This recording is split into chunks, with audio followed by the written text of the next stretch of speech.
walk onto your sales floor right now. I mean, if you're a VP of sales, you know this scene. You'll probably see reps doing, well, one of two things. They're either falling down this massive 60-minute rabbit hole reading a prospect's Wikipedia page, or they're scanning LinkedIn for like 5 minutes in the lobby and just winging it. Yeah, and both of those extremes actively damage your pipeline. I mean, the fix isn't forcing reps to spend more time preparing, it's capping them. Implementing this systematic 15-minute preparation framework actually yields much better discovery calls than, an hour of unstructured browsing. Wait, 15 minutes?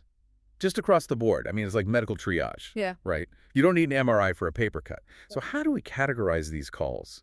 Because treating a frontline manager and a C-suite executive identically seems like a logistical nightmare. Well, you shouldn't treat them equally. You have to tier the effort. Level 1 is what they call the quick strike. So that's just 5 to 7 minutes for initial outreach. All they're doing is verifying a trigger event. Like checking if a company just secured funding before dialing. Exactly. But, the bulk of a rep's week is standard discovery calls. That's your level 2, the 12 to 15-minute workhorse. And here is the golden rule for level 2. Reps must completely ignore the company's founding history. They are only allowed to look at changes from the past 90 days. Wait, really? Just the last 90 days? Yeah, because a 10-year-old origin story is just trivia. It doesn't drive a purchase. Right. But a leadership change or like a product launch in the last 3 months, Yeah. that signals urgent buying behavior. Right. It creates immediate relevance. And then for those complex, high-stakes presentations to the C-suite, you bump to level 3. That's 25 to 30 minutes of deep strategic prep. But nothing higher. Okay, let's unpack this. I can hear sales leaders groaning right now. You give a rep a strict 15-minute cap, but they have Zoom info, LinkedIn, ChatGPT all open at once. Doesn't throwing more tools at them just create more distractions? Yeah. That's where you enforce the so what test. It prevents data hoarding. Think of it like cracking a combination lock. Gathering random facts is really just finding the numbers.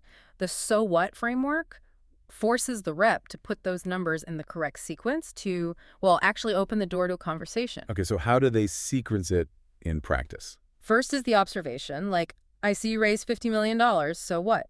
Then, the implication, you're in aggressive growth mode, so what? So it forces them deeper. Yeah, exactly. Finally, you get the relevance hook.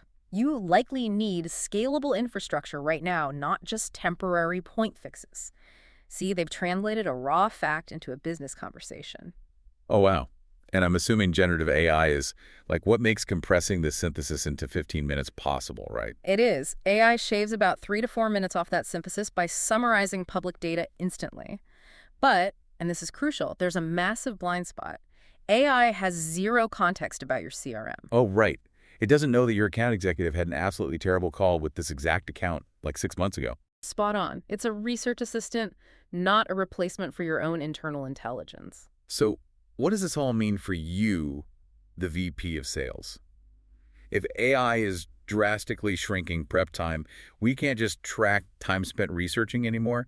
How do you actually know if a rep did the work? You measure the outcomes of the conversation itself. You track meeting to next stage conversion rates and the time it takes to get to a second meeting. But the most revealing metric by far is the questions answered versus asked ratio. Wait, how does that work? Like top performing reps get the prospect talking so much that the rep is actually asking questions 60 to 70% of the time. Yes, exactly.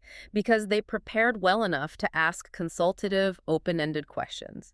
And to actually manage this, managers should use a 15-point post-call scoring system. What kind of things are on that scorecard? It grades things like, did the rep reference a recent trigger event? Did they tie their question to a business implication? Did they actively listen instead of just waiting to pitch? Oh, I see. So if a rep scores below a 10 on that scorecard, it essentially proves their 15-minute prep sprint failed to translate into actual conversation value, regardless of what they typed into ChatGPT. Exactly. Ultimately, enforcing the systematic prep prevents your team's outreach from becoming commoditized. They stop asking the exact same generic questions as the 3 other vendors pitching that prospect this week. Right. It forces them to bring an actual point of view. But before we wrap up our deep dive, what happens when a rep is targeting a privately held company and there simply isn't any public data to synthesize? I love this part. Information scarcity shouldn't be an excuse for a bad call. It's actually an incredible advantage. It gives your reps full permission to lean into consultative curiosity.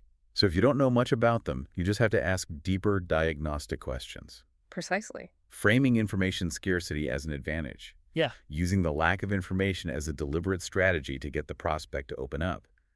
Think about how your team could try that on their next discovery call.